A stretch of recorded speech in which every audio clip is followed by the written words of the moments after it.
I was born just before World War II started, and my dad went into boot camp in September of 1944, was shipped off to Europe, and he was killed on Christmas Eve, 1944 in the Battle of the Bulge. So I don't have very much of recollection to him, but as I started getting into college, I realized what a legacy he had left, and it really was an inspiration to me.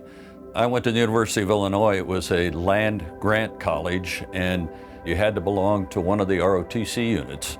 We started studying the Navy and the history and so forth. The coolest instructors turned out to be the guys that flew airplanes. And I decided that's what I wanted to do before I left there. As I got into the Navy, the first mission that we flew over North Vietnam, I went off absolutely terrified. A number of my contemporaries didn't come home. I just said, Lord, you've got to get me out of here. And that day, my Uncle Glenn mailed me a little pamphlet that contained the 91st Psalm. It's called the Soldier's Psalm.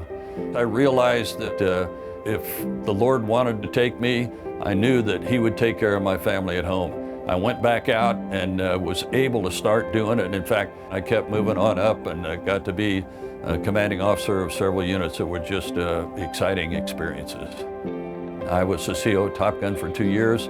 I made 3 combat cruises to Vietnam, the Ranger, the Franklin D. Roosevelt, and the Enterprise. I've made deployments on all of those ships, and I've slept in all 24 time zones on planet Earth at one time or another. As I got into my Navy career, I met the love of my life, Audrey, who shortly after we were married found out that maybe I didn't exactly live up to the package it looked like on the exterior.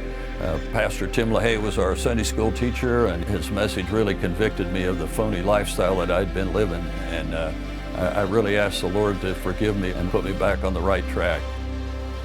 You know, in leadership positions, you have to be careful. You can't force your views on anyone, but we were always ready to share, as the Apostle Peter says, ready to share the hope that was in us. And we did get lots of opportunities along the way.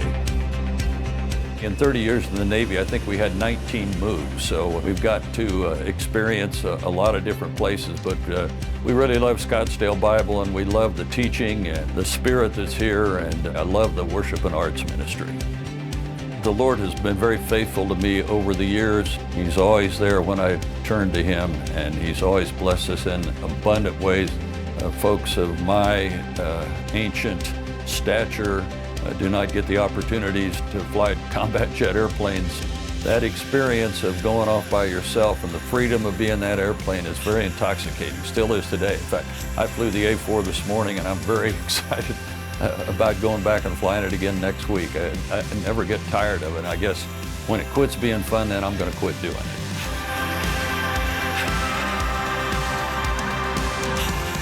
I'm Lonny McClung, and this is my story.